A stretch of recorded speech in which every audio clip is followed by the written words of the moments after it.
하얀 나비꽃 나비 담장 위에 날아도. 안녕하세요. 선생님하고 이렇게 뵙게 됐습니다.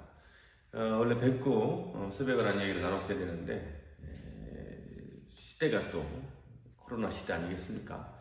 또 요즘 대전이 또 심해지는 부분도 있어서 근데 이제 그냥 소리만으로 이렇게 뵙고 끝내기에는 좀 아쉽기도 하고 또 지구학과 이제 후배 교사로서 제가 뭐 이런 접근은 좀 도움이 되지 않을까 이런 생각도 있어서 이렇게 영상을 좀 준비했습니다. 영상이 조금 지루할 수도 있겠지만 선배의 노력이다 생각해주면 감사하겠습니다. 왜 질시대냐? 이제 선생님이 준비하시는 부분이 이제 질시대인데 지구학에서 질시대는 어떤 의미가 있을까? 이런 생각을 해볼 수가 있습니다. 역사 속에서 질시대는 한 페이지 한 단원, 두 단원으로 끝날 수 있지만 사실은 매우 긴 시간을 담당하고 있죠. 그리고 우리의 인류의 시작부터 다루고 있죠. 아니 생물체의 시작부터 다루고 있지 않습니까? 그래서 생각할 거리가 꽤 많이 있습니다. 진화론, 창조론에 관한 이야기에서 접목될 수도 있고요. 과거의 역사를 탐구하는 방법에 대해서도 우리가 이야기해 볼 수 있겠고요. 다양한 해석들이 존재하는 단원이 질시대입니다. 저는 이제 그것에 더해서 몇 가지 키워드들을 가지고 말씀을 좀 드리고 싶은데 특히 선캄브리아대 시대의 이야기를 좀 해보고 싶어요. 왜냐하면 선캄브리아대 시대는 할 얘기가 별로 없거든요. 보통 이제 우리가 질시대를 공부할 때 시대별로 배열하고 그 다음에 거기에 등장했던 화석들을 이렇게 배열하면서 동물 식물과 동물의 화석, 식물의 화석 이렇게 진행이 되지 않습니까? 근데 거기에 어떤 스토리들이 좀 약한 건 사실이죠. 그래서 오늘 저는 특히 선캄브리아대 시대에 두 가지 키워드들을 가지고 이야기를 좀 풀어보고 싶어요. 아이들과 이런 이야기를 나눠보는 것도 저는 의미가 있다고 생각합니다. 선캄브리아대의 가장 중요한 부분은 첫 번째, 이게 산소의 등장이거든요. 산소의 등장은 어떤 의미가 있을까요? 현재 지구상에 존재하는 생물들의 대부분은 에너지를 태양으로부터 얻습니다. 이제 보통 이제 유기호흡이라고 하는 광합성이라고 하는 데서부터 시작되는 에너지의 순환 과정인데, 즉 태양 에너지를 광합성을 통해서 생체 에너지로 저장하지 않습니까?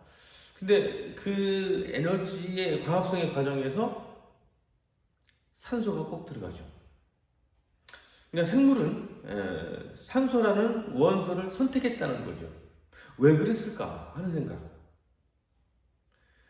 왜 산소였죠? 사실 초반에는 산소가 없었지 않습니까?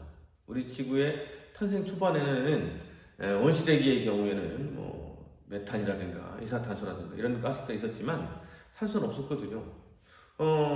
근데 그 산소가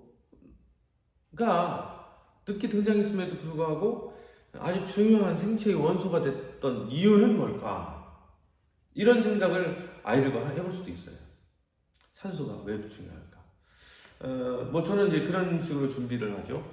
사실은 산소는 치명적인 매력의 원소다. 왜냐하면 높은 에너지 효율을 가지고 있지만 세포를 죽이기도 하거든요.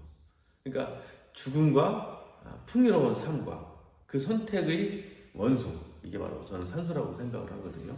그래서 그런 이야기를 좀 합니다. 그래서 판무파탈 혹은 온무파탈 이런 용어들을 써서 설명하기도 하는데, 어쨌든 한번 더, 그래서 이 산소의 등장, 남세균으로부터 시작됐던 산소의 등장이 다세포 생물까지 이어지게 되는 그런 진화에 매우 중요한 원소였다는 점, 이 이야기를 저는 선캄브리아 시대에 꼭 해주는 이야기입니다.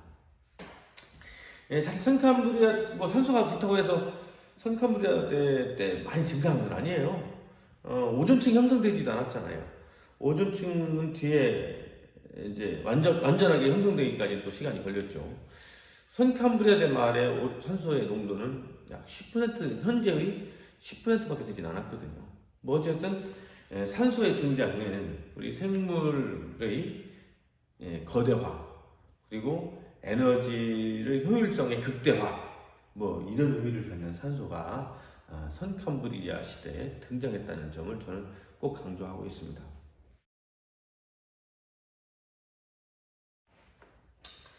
두 번째 키워드는 선캄브리아 대시대 에디아카입니다.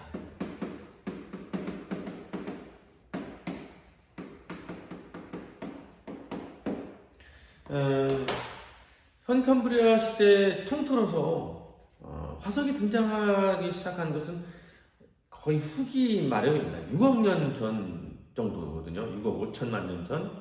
이 시대에 화석이 폭발적으로 증가를 해요. 물론 우리가 못 찾을 수도 있겠죠.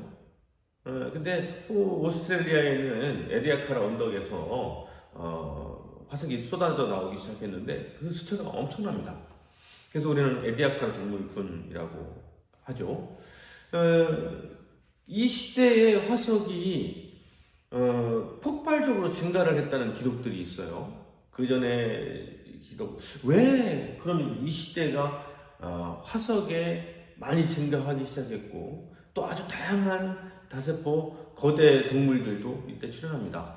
이 당시에 1m 정도 되는 그런 동물 화석도 나타나는 것을 보면 거대화가 많이 진행됐다는 것을 알 수가 있거든요. 근데 왜 이 시대가 의미가 있을까?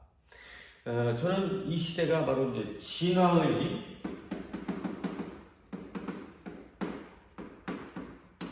도가니다 이렇게 얘기를 해요. 왜 진화의 도가니냐? 그런 생각 아이들하고 저는 뭐 얘기를 나눕니다. 여러분들 왜 눈이 두 개죠? 얘기를 합니다. 눈이 두 개죠. 근데 왜? 그럼 아이들은 당황스럽기도 하죠. 그러면 이제 이야기를 풀어나가면서 저는 이제 선택과 집중일 수 있다. 눈이 두 개, 뭐 세 개, 네 개일 수도 있지만 두 개가 가장 효율적이기 때문에 진화의 과정은 그런 효율성을 같이 가고 있으니까요. 근데 이 시대에 등장했던 화석들을 보면 시각기관이라고 하는 부분들이 뭐 5개짜리도 있었던 거죠. 뭐 3개짜리도 있었을 테고, 이제 시각이라고 하는 정보를 영상으로 인식하는 그런 방식이 시작됐던 시기거든요. 그전에는 빛을 이용한 시각은 에너지의 세기, 뭐 파장의 세기 정도로만 인식됐었지 그것이 영상으로 이해되는 그런 형태는 아니었거든요.